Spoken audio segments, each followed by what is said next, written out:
Wonderful friends, such great energy here today at the conference.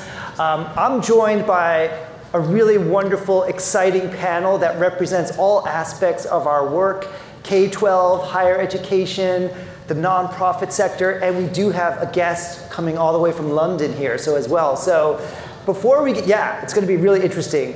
We're talking about global exchange in the context of current events, what we're doing at schools, what we're doing at the government level, et cetera, et cetera. But before we get started and set the scene, I just want to ask each of my co-panelists here to briefly introduce themselves. So we'll start down the end with Wang. Sure. Hi, everybody. Good afternoon. My name is Wang. I'm the Director of Academics at Yu Ming Charter School in Oakland. We're the first public Mandarin immersion schools in California, and we have three campuses. And tomorrow we're going to host 30 educators around the nation. We're looking forward to your visit. I'll pass it to Catherine. Hello, I'm Katharine Carruthers, and I'm the one from London. Work at the Institute of Education, which is part of UCL in London, University College London. And I'm the director of the Centre for Chinese Language Education, which has two main strands of work. One, since 2006, we've been a Confucius Institute, actually with Peking University, and that's enabled us to sort of work towards mainstreaming Chinese in the school curriculum. That's the focus very much in schools. And then the other strand is to, I'll talk a bit more about that later, is to run a government program called the Mandarin Excellence Program, which is working across 80 schools in the UK and kind of transforming Mandarin education. Hi, my name is Jie Zhang. I'm an associate professor at the University of Oklahoma. So I've been working in the Chinese program as well as the MA TESOL program. So my research is more on second language acquisition, foreign language pedagogy, and specifically Chinese as a foreign language. I also have the pleasure to serve as the executive director of the Chinese Language Teachers Association. Very nice to see everyone here. Hi everyone, my name is Shenzhan Liao. I'm the Senior Vice President of Education at China Institute in America. My honor to join the panel and Chris here. We are a nonprofit started in 1926, founded by four scholars, John Dewey, Paul Monroe from Columbia University, and Hu Shi and Guo Bingwen. So we truly, for nearly 100 years, we are at the forefront promoting Chinese culture. Language education is an essential part of what we are doing. It's wonderful to be here. Thank you all. So you can see we're all working at different levels, but we have lots of shared challenges, lots of shared opportunities. On the panel today, we have, for me, two old friends. Shenzhan, I was always jealous of China Institute's history because we at Asia Society were only started in 1950 something. But we worked a couple blocks from each other. And I have had the privilege of bringing Katharine on a road trip in the US to visit schools. And she just had so many shocked, surprise observations about our crazy dysfunctional American educational system. But that's a story for another day, of course. I want to set the scene here before we get to our panel. I want to set the stage with three scenes from my own life that I think bring out three of the main themes or strands that we're trying to talk about today. The first theme we're going to be talking about is the broader context, and particularly the US-China relationship, or the UK-China relationship in Katharine's case. And the scene I want to set is 2012.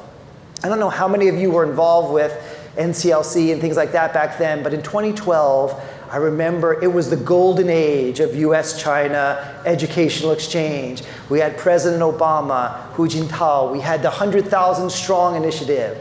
I remember bringing students to Howard University to hear Michelle Obama promote US-China educational exchange. And look how things have shifted since then. Back in 2012, we had about 15,000 American university students in China. Just before the COVID pandemic hit, we only had about 3,000.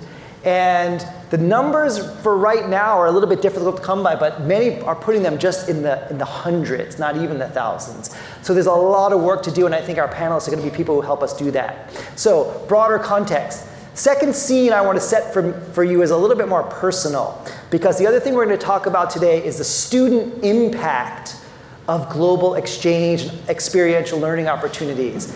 And I'm going to talk about my son, whose name is Zhu Xuan. Zhu Xuan was adopted from Taiwan when he was 8 years old, so he was an older kid when he came to us, native Mandarin speaker. Well, Zhu Xuan came from Taiwan and came to my school, my former school in Palo Alto, Silicon Valley International School.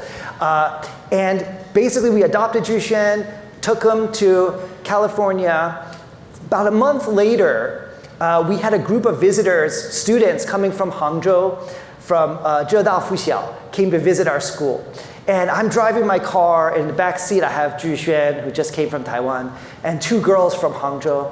And the girls look at him and they said, "Hey, Zhu Xuan, 你的中文为什么不标准啊?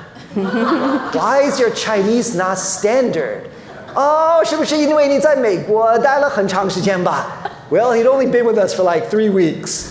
So it wasn't that. But at some point he says, "Oh, 我是台湾来的." And the girl says, 台湾也是中国呀? And Zhu Xuan said, 真的吗? Really? He couldn't understand. So, wonderful opportunity for me as an educator. Kids from Taiwan, kids from mainland China. Suddenly they realize they're living in 2 very different worlds. That Zhu Xuan thinks Taiwan is clearly an independent country that has nothing to do with those people over there. Clearly the girls in Hangzhou think Taiwan is an integral part of China. So it was a wonderful opportunity both for me and for the kids to begin to open their eyes to new perspectives and some of those thorny cultural challenges that we deal with. The funny part for me is that Zhu Xuan walked away feeling like so proud. He's like, oh, they love us so much. They want us to be part of them. And he was really excited. So I had a lot of education to do for my boy. Final scene, this one's very quick. Few weeks ago, as you know, Taiwan had a huge earthquake, and my students, my 7th grade students were there completing a photojournalism project on Taiwanese identity, again, leaning into those hard issues. But I thought it was great because the earthquake hit, and one of our teachers immediately wrote an email to all the parents that ended with the most beautiful line ever, I thought. It said, "And the locals just went back to eating their breakfast." And I thought, what a lovely way to just like bring down those parent anxieties. So setting the stage with those 3 scenes from my life, and then we're going to hear a lot about what's happening, again, at all levels in terms of global exchange.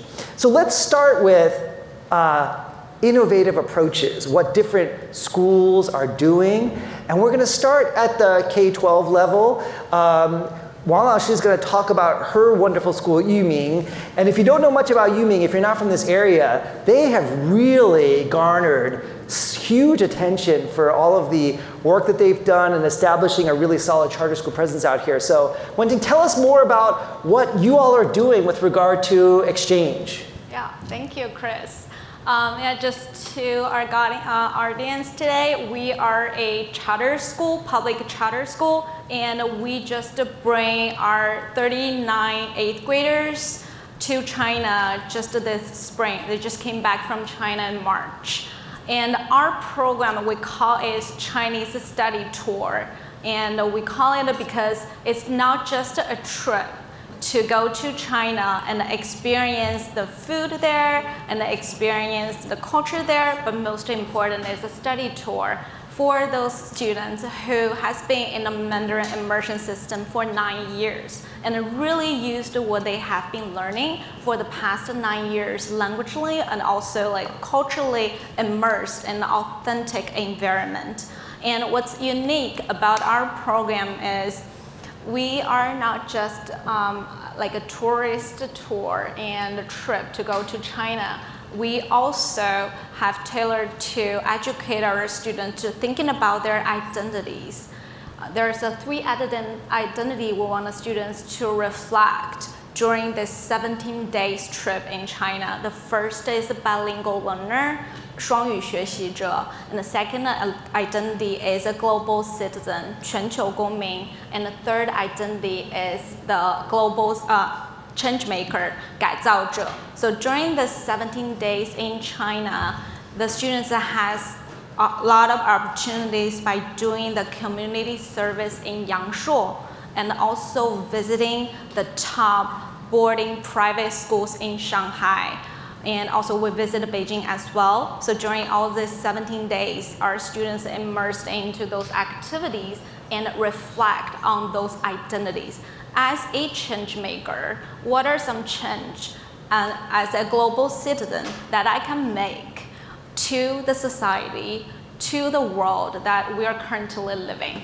And also, as a bilingual learner, what does it mean to me as a bilingual learner? How am I gonna apply those languages and the culture that has been learning for the past 9 years really into my life, and also carry those identities going forward to their life in the future once they go into the high school, into the college, or when they grow up in adults. So we really educate our students since the beginning. Even kindergarten, we ask our students to reflect those identities. So we just grow a seed. As a kindergartner, they probably don't even know those big words. Even as adults, it's hard to reflect. But yeah, this is really towards the end of our program, 8th grade, our students gonna go on this 17 days trip, a study tour in China, and reflect, immersed in this trip. And do you see it sort of in their eyes, in their faces when they come back? Is there some palpable change to them that you notice, or that their parents or their teachers notice when they come back from the trip? The shocking, yeah, for sure, by the time that we bring them to the China, and they all shocked by the things they've never seen in America. Just a very example, during the first lunch, they ask for the cold water, the ice water, right? Yeah. Well, in China, we don't serve that. Yeah. And even in a hotel, it's hard to find it. And our students, just from that little thing, we're not just, use that ice water and say, oh, just go find ice water. This is a problem. And from there, how you can challenge yourself and thinking about how to solve it. Use your language to ask for it instead of coming to me and as a chaperone teacher to ask ice water for you. Come on, you're 8th graders, so you gotta figure out how to do it. So this is just everything that we experience, we're gonna tie to the 3 identities we want them to reflect during this trip. I love that anecdote because I'm getting a little bit old now, but I first went to China in 1994, and I did exactly what you're describing. I had lots of visitors to my home, like hundreds of them, because I was at a small university. And what did I do? I kept serving them cold drinks, and I was like, why is nobody taking these drinks? And finally I learned. So all of these little things are places we can lean into for our students, so it's lovely. So Zhang Lao, tell us a little bit, we'd heard a little bit about what Yu Ming is doing at the middle school level. There's obviously a lot of interest in the universities and what they're doing. So can you tell us a little bit about, both from your perspective as a professor and as the director of CLTA, what are we seeing at the university level? Yeah, so as Chris mentioned, the number of American students studying abroad in China has changed drastically before the COVID and after the COVID. Before COVID, we are looking at the numbers around 15,000 students every year going to study abroad in China. And since COVID, the number has dropped to 200 to 300. And there is another change, is the location change. So before COVID, according to our most recent survey from the Chinese Language Teachers Association, pre-COVID, over 80% of study abroad programs are in Chinese cities. And since COVID, over 60% have been moved to Taiwan, and all the Chinese flagship programs have been moved to Taiwan as well. So there is that change. And as you know, because of China's lockdown policy, a lot of language exchange programs and school partnership programs have been suspended during the pandemic. And since last year, such programs have slowly started to reinstate for the first time. And we are seeing some new innovative approaches to these programs. For example, the CET program last year, they implemented a new approach that is practice-based language learning and incorporated the traditional Chinese classroom language learning experience with more practice-based study tours to different cities in China. So this past summer, they were able to incorporate cultures tours to different sites in Chengdu area. And the students had the opportunity to learn about these different sites before their trip. And with the help of their teachers, they they participated in all different language activities and designed interview questions. And then during the trip, they were able to interview the local people in the Yulin community. They were able to participate in a live streaming at a hot pot restaurant. And they were able to recite Du Fu's poem in front of the Du Fu Cao Tang. So they are not just tourists. They were able to really interact with the local people and use what they learned from classrooms in their actual life. So and after the trip, students were engaged in writing essays about their experience, make oral presentations, and make videos to reflect on such experience. And their feedback has been very positive, and it's saying the benefits of practice-based project-based language learning study abroad programs. I think that would be the direction for future study abroad programs. And also, as far as I know, there are more and more universities in China who are offering such tailor-made practice-based culture tours to American students. Yeah, those are some new changes. It's interesting. It seems like one theme that's already emerged is this idea of what we say at our school a little bit. We've always say like our kids, we want them to be travelers, not tourists. And that seems to be very much what the two of you are also talking about.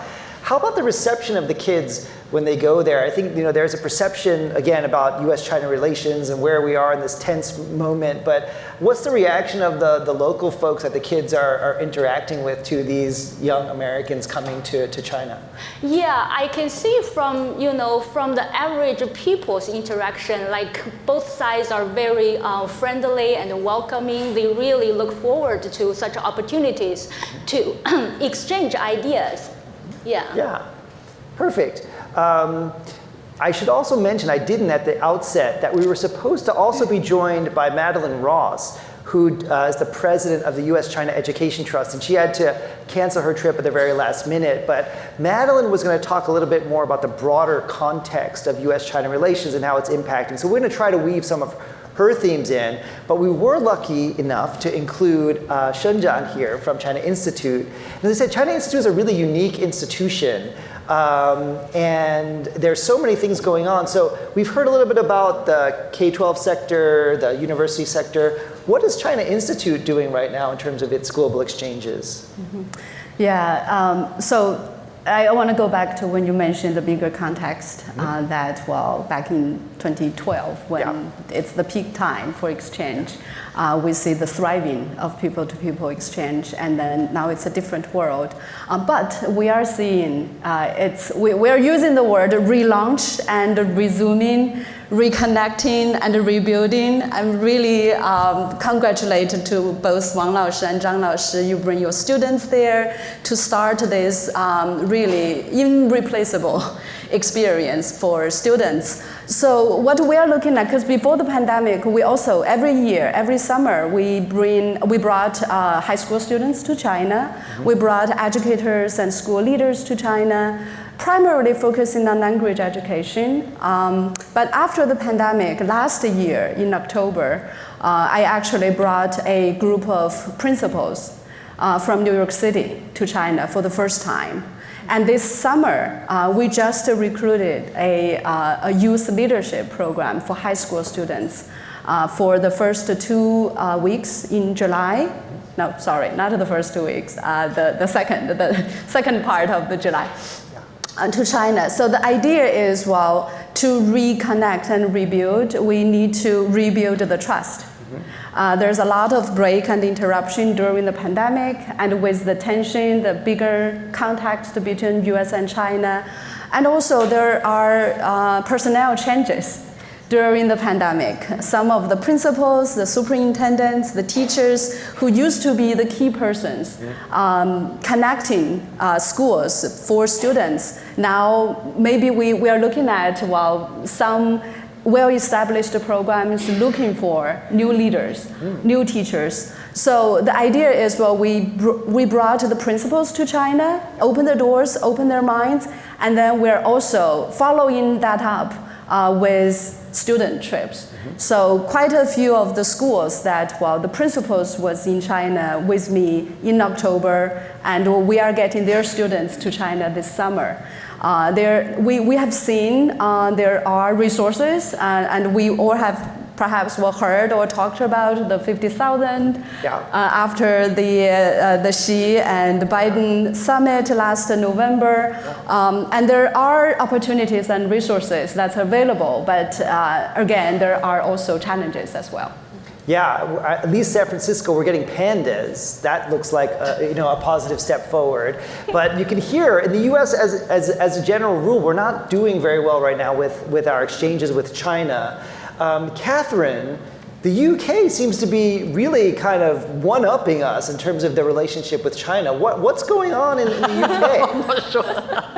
Tell us more. On a people-to-people in terms of education, maybe. I think we have moved on. We've had to give our pandas back from Edinburgh Zoo. They have gone, so we're no pandas at the moment. Okay. But I think things have changed since the golden era for the UK was when there was Xi Jinping and David Cameron having a pint in an Oxfordshire pub. That was 2015. Things have changed now, and there is a lot of sort of dialogue, but a general consensus that building China capability, which includes language learning, obviously, and engaging with China is really important. I think it has improved for the UK after this, the Xi Jinping-Biden meeting in November. It did make things easier, actually. But on the other hand, we're quite small fry in comparison to the US-China relationship. So we've been carried on operating with a very innovative program, which I wanted to tell you about, which actually the England, because it's complicated in the UK, but education's devolved. So England is completely separate from Scotland, Wales, and Northern Ireland in terms of education. And we run a program for our Department for Education called the Mandarin Excellence Program. Schools can apply to join, they get a small amount of funding, but what is really, really different is the children on this program study Chinese for 8 hours a week, 4 taught hours and 4 hours of self-study. And they're across 80 schools across England now. It's been going since 2016, and it has transformed Mandarin learning because, surprise, surprise, even if you give British kids enough curriculum time, they do rather well. That's much, much more than the average 11-year-old gets. They have to go from 11 right through to 16 with this program once they sign up for it. So it's quite serious, and it has had, I think life-changing results for the children on the program and really changed these children from tourists into cultural travelers. But just going on to the exchange point of view, is the big carrot in this program for the learners is that at the end of year 9, which is when they've been doing it for 3 years, so when they're 14, they get a trip to China. And I can talk later about the virtual work that we've been doing, which had some merits, but this summer, we did a pilot last autumn, but this summer we're taking 1,350 year 9s. So 1,350 14-year-olds from, I think, just under 60 schools altogether to China. They will go to different places. Even Beijing can't take that many all at once. They will go to a number of different centres, and it will be coordinated because we work with the British Council on this by the British Council in China, but very much on the basis that you were talking about. So they will learn language in the mornings, but then they will go and actually use it in terms of finding the way, in terms of bargaining, or when the pilot we did, they learned how to talk about the weather in a bit more detail in the morning, and then they went to the Chinese Weather Centre, CCTV Weather Centre, and had a go at presenting weather in the television centre, obviously not to live audiences. But so we're very much getting them to use their language, But these are children, many of whom have never been abroad before, never mind gone to China, but have been learning it. And what we've noticed particularly is that despite the fact that the geopolitical stuff has been quite, loud, and sometimes when I'm in London, I feel, oh my goodness, dealing with that and the advocacy around that is quite tough. But when you get into schools, the head teachers, the children themselves, and the parents, nothing has changed on that basis. We have had no school governors coming to us. I think I've had one in the last 7 years, sort of something from a school governor say, well, why are we doing Chinese? What's the point of doing Chinese? That we don't get on with China. But nothing else. So actually, the energy is still very much there, just like there is in this conference today, and the appetite from the learners. You're blazing a trail for us. That's amazing. Yeah. I mean, 1,350 14-year-olds. Yes. Amazing. It is quite amazing, yes. I try not to think about it. Are they going to try their best not to be mistaken for Americans? That's the question. The Canadians are very good at this. They're always wearing their flags to make sure that they are not mistaken for us. But that's a nice segue into the impact that you mentioned that these programs are having on kids. And I think there are a couple of maybe questions here. One is about what the positive impacts that we're seeing and how it shapes and develops our kids. And then also, what does success look like for us? How are we measuring some of that impact or some of the effect of those experiences on our students? So, Wang, from your perspective, how are you seeing maybe the positive impact of some of your global exchange programs on your children? Yeah, sure. So I'll talk about the two positive impact, and the first from the language perspective. I think the current audience who is current the Chinese teacher or used to be the Chinese teachers, that you would experience a challenge to maybe you would challenge the students to speak Chinese in front of you, right? Even though we taught Chinese for many years, but students are still shy or doesn't want to speak, and they have tons of the excuse. My tone is so weird. I don't want to talk about 不行不行. But after 17 days in China, our students, once they come back to our school, when students comment on it feels like I'm speaking Chinese so naturally. 我可自然地讲中文了.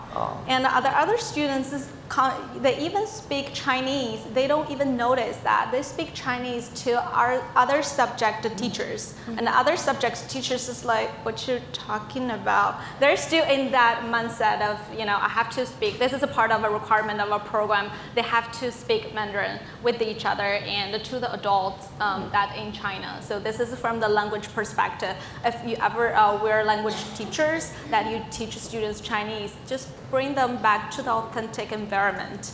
Once they immerse in there, they will feel the use of this language, and they will feel like, oh, I learned it, I can use it. And the other perspective is from the culture perspective, like I mentioned previously. Except Beijing, we also did the 5-day community surveys in Yangshuo. So before their departure, we got connections with the Yangshuo local government and find a very rural area, that village school. And we asked that school what are needs from your school, and we would like to help. So they would give us a list of what they need. They want us to build a garden for them. They want us to build a library for them. They also want our students to teach the English class to their students as well, as this is their first time to have this opportunity.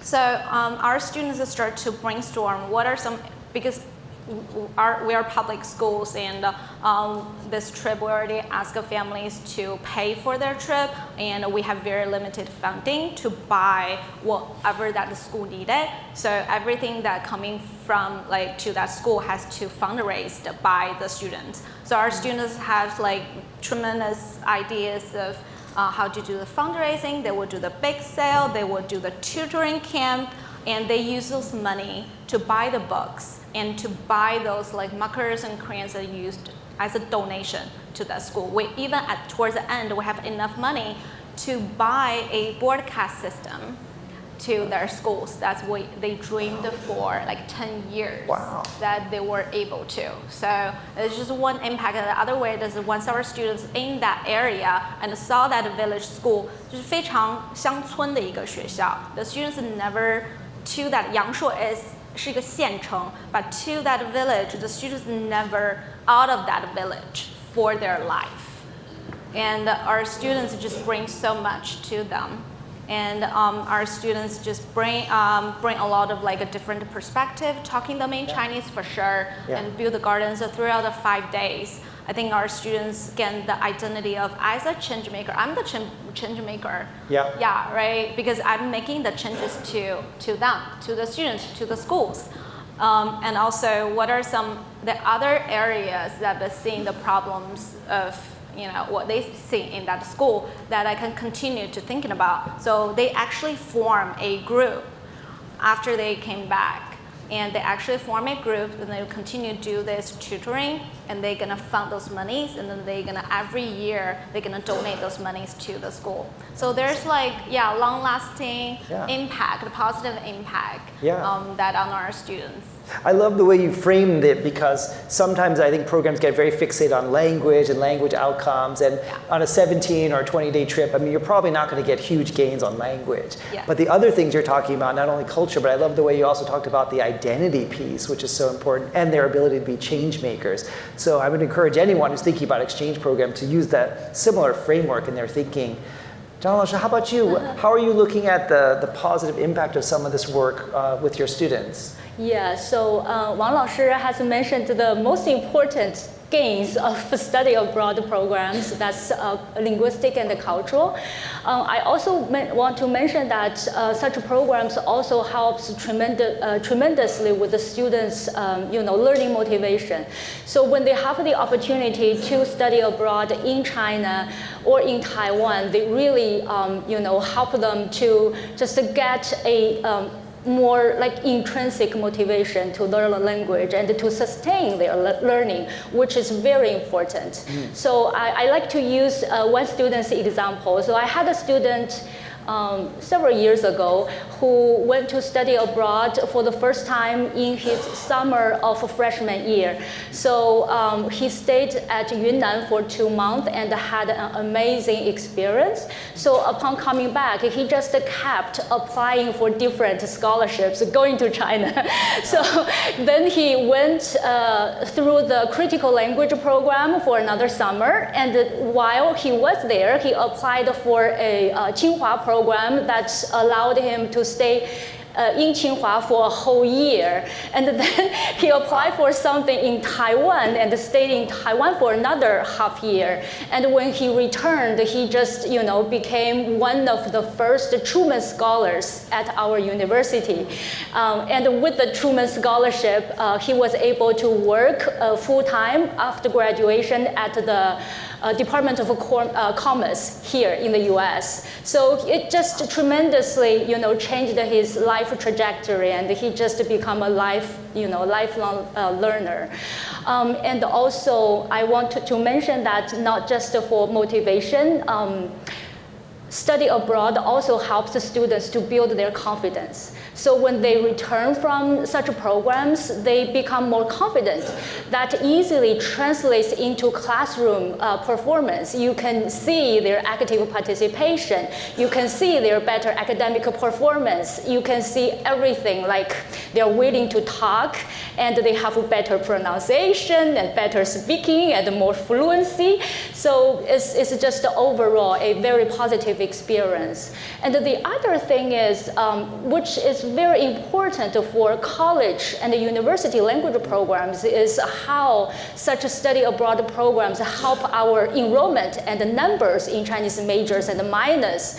Because according to our most recent survey, 70% of university programs actually require study abroad as their Chinese major requirement. So they need to study abroad. And when they come back, they usually bring back credit hours. If they go through a summer program, for example, if it's a 2-month 8-week program, they usually bring back 3 credit hours. If they go for a semester, that's usually around 15 to 18 credit hours that can be easily applied to their major or minor degree requirements. And they can just, have accelerated program to become a Chinese major or minor, which is so important for us. So lots of practical benefits as well, both for the program and for the kids.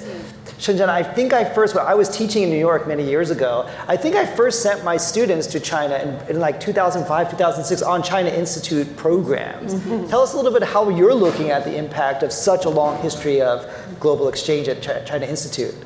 Yeah, one is it's a long trajectory, how deep and how thorough one's life can be transformed by this kind of study tour. Another one is really both teachers mentioned, the multifaceted impact, not only just the language skills, but also really it's the holistic experience, culturally, emotionally. And so since 2005, we brought students to China, and we developed this more of a language and culture immersion program, homestay for 4 weeks, and the students would learn through intensive classes to learn the language. They oftentimes really fast speed 1 year in terms of language studies. For that, 4 weeks. We first started with 6 weeks and then cut that into 4 weeks. But this time, after the pandemic, we actually, this program, 2-week program, it's a youth leadership program. It's open to students, not just for learning Chinese language. It's actually open to everyone with an interest to China. We just completed the interview of each applicant, and it's just so moving how students, with or without Chinese language learning background, while they're interested in this program. The design is, they go there, they not only go through the cultural classes, the excursions, but through school visits. Each one of them would prepare a project that either they have already completed within their school or they are working on. It could be STEM, it could be art, it could be language if they're working on Chinese language. And the theme is One World, Our Future. The idea is really to build the mutual understanding through the young generations, because they are the future. And when we do the info session, we speak directly to the students coming to the info session. You are the future of our 2 countries, which are the 2 of the most important countries for the years to come. So we really want to build that kind of understanding through language and through this type of cultural experience. And you present to each other what topics you are interested in.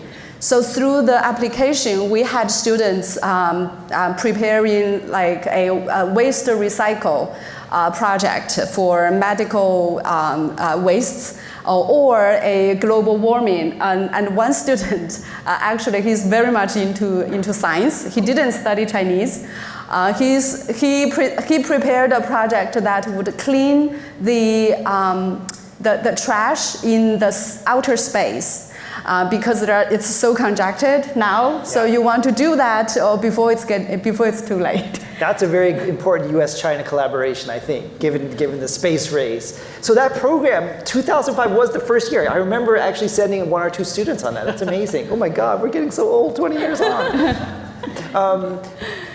Maybe moving forward a little bit. So many exciting things happening, so much positive impact. But there are challenges, particularly in the current climate. Katharine, how are you looking at the opportunity that you have before you in terms of what are some of the key challenges, obstacles that you've had to navigate as you think about running such impactful programs in China?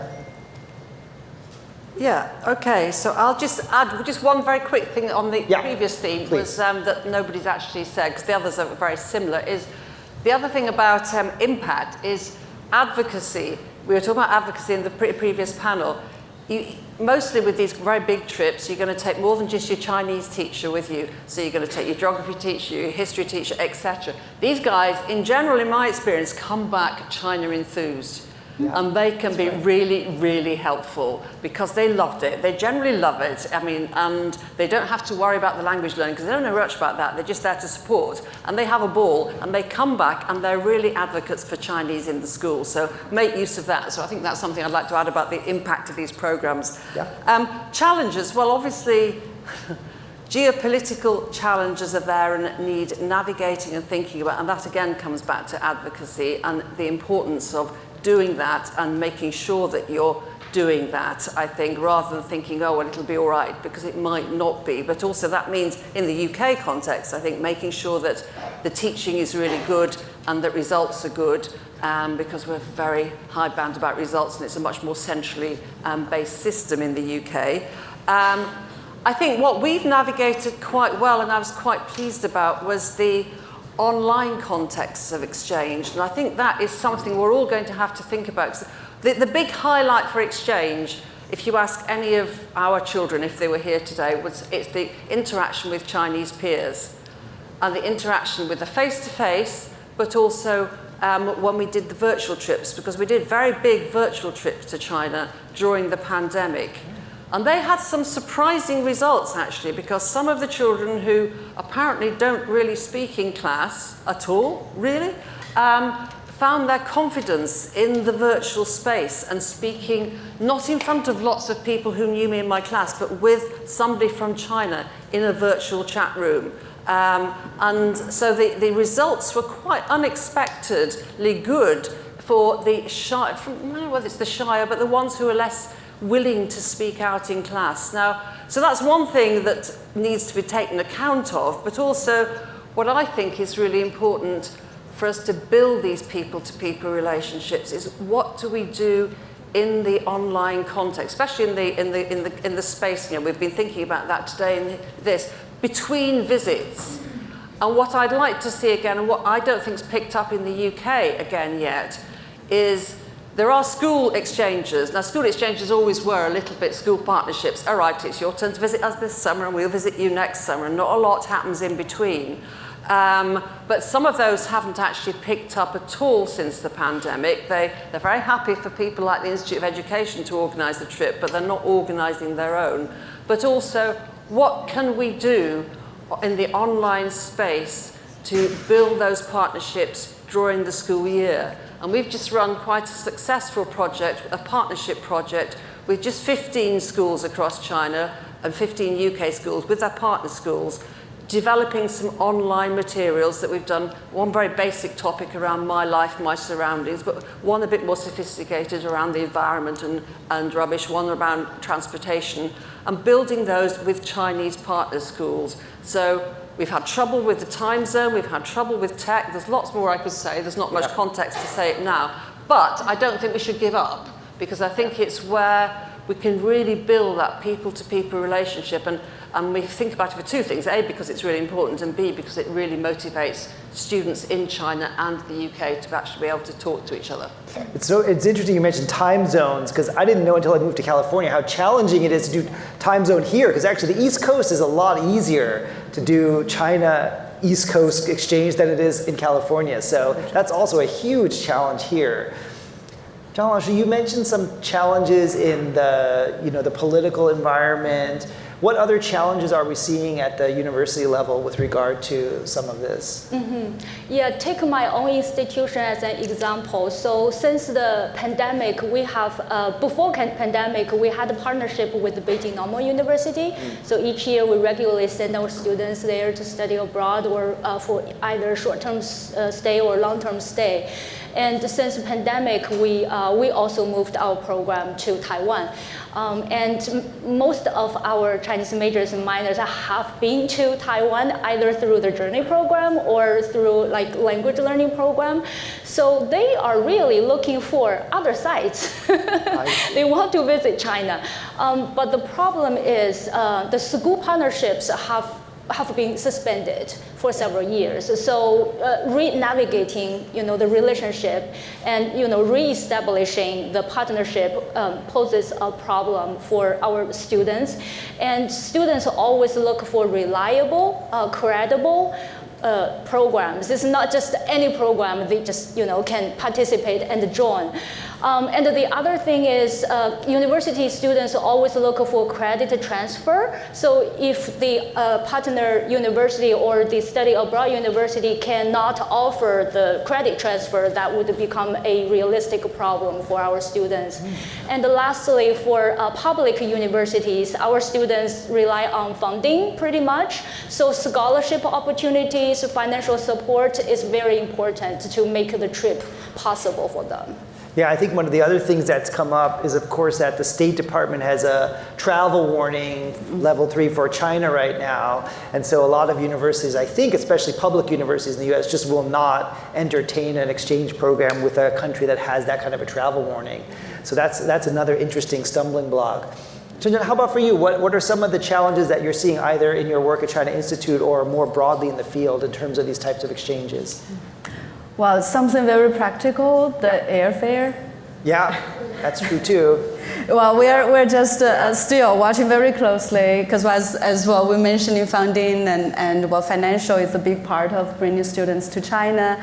Like the youth leadership program, we are lucky that we're working with the Chinese Association for International Exchange, CLTA-USA, to cover the China part, the expense. So we can really lower the program fee to the minimum for students here. But still, to be able to afford the flight to China, to many schools, to many students, well, it's still a big challenge. And also the bigger part, like you mentioned, the level 3. Well, we had a online forum talking about the New Horizon. We partnered with the U.S. Heartland Chinese Association that's working with a lot of states and schools in the middle of the country. Sure. And we were, well, discussed that level 3 because, well, for many school leaders to be able to travel to China at whether it's the higher education level or K-12, that's probably a barrier. Yeah. That's very likely a barrier. The lawyers do not like it, I will say that much. No. Yeah, and one last thing, because well, we are a nonprofit with the financial support that students need. We try to raise funding. We do like 3 weeks ago, I was writing calling for sponsorship letters to sponsors and to corporations. But it is, well, given the climate, while individuals it's okay, but well, for in the business sector, because of the bigger context, the tension, while the corporations, the business, while they are more stepping back. So it is, well, still in an indirect way or direct way affecting our program. Yeah. Wenting, how about your parents? How do they feel about your program? Are there, I remember like I've taken kids to China for years and there were always those anxious parents and like how have you dealt with the parent population at your school to kind of sell them on this trip? Yeah, that's a very interesting topic as a challenge, I would say. Yeah. I think Zhang Leshi and also Shenzhen mentioned about the financial support.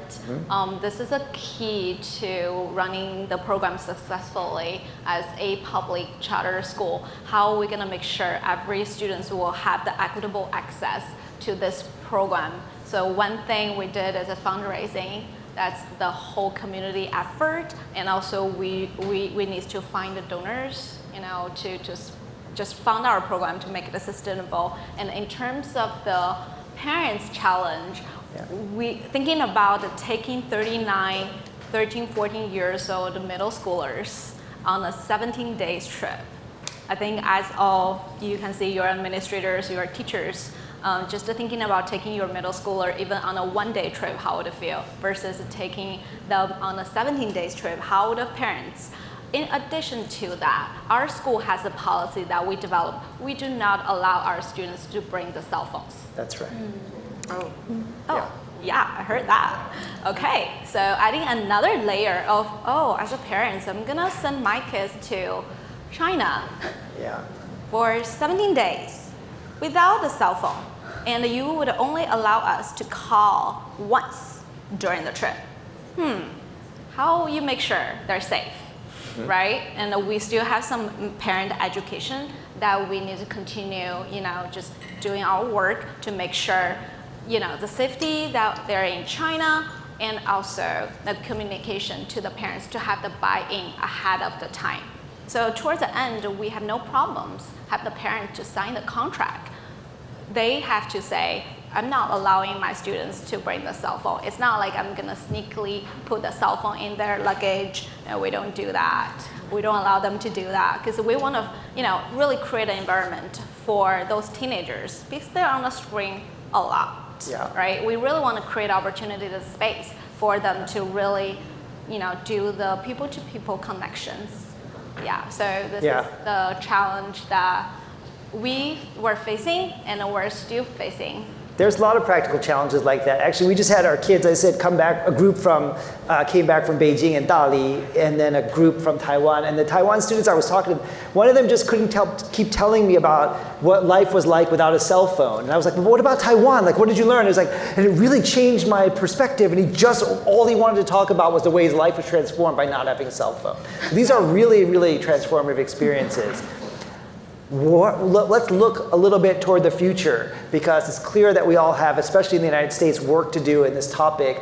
I want to give each of you the chance to give us a few words of advice. What can we do going forward? What recommendations do you have for us as a field or as schools or as universities that we can do a better job of connecting our students to the world, of hopefully having our students play a constructive and collaborative role in building a more robust and positive US-China relationship, and more generally relationships between our students and the students of the Chinese-speaking world. So I'll throw that out, and anybody can start, but what are your final words of advice for us in terms of next steps? Well, from like the UK, the other side of the pond, I can say, I think we need to, and I can say that because I don't think there's anybody from the Department for Education here, but I think we need to establish at a macro level the dialogues that we had, government to government. It was education dialogues, people to people dialogues. Okay, these are big set pieces,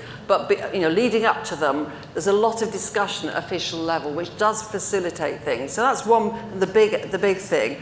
At a smaller level, at our level of teachers, and building up to these programs, whether it's actually taking children and what you want to achieve when you're there, or what you want to try and achieve online with your partner school in China, teacher training and communication and trust is really important. So I think, for instance, the Institute of Education, we could do more on working with teachers to think about how they prepare teaching materials for online engagement throughout the year and how they'd work with their Chinese partners. And also when we're in China, for instance, the group that's going this year, the large though it is, we will provide training for the teachers in China, not to say they've got to teach the UK way, but so that they're really up to date with the level that the British students will be at and the kind of expectations. Again, we're not saying that it's got to be taught the way that they've always been taught, but so that the Chinese teachers have an idea of what to expect. So I think there's lots of actual detailed work which we can really make the investment in these things, because it's a big investment in time and, as you said, a big investment in money, to make it really work for all of us and really improve and have an even bigger impact than it already is doing. Yeah, the official sponsorship and initiative really helps us do our work at the grassroots level. Yeah. What other thoughts do you want to leave us with, panel?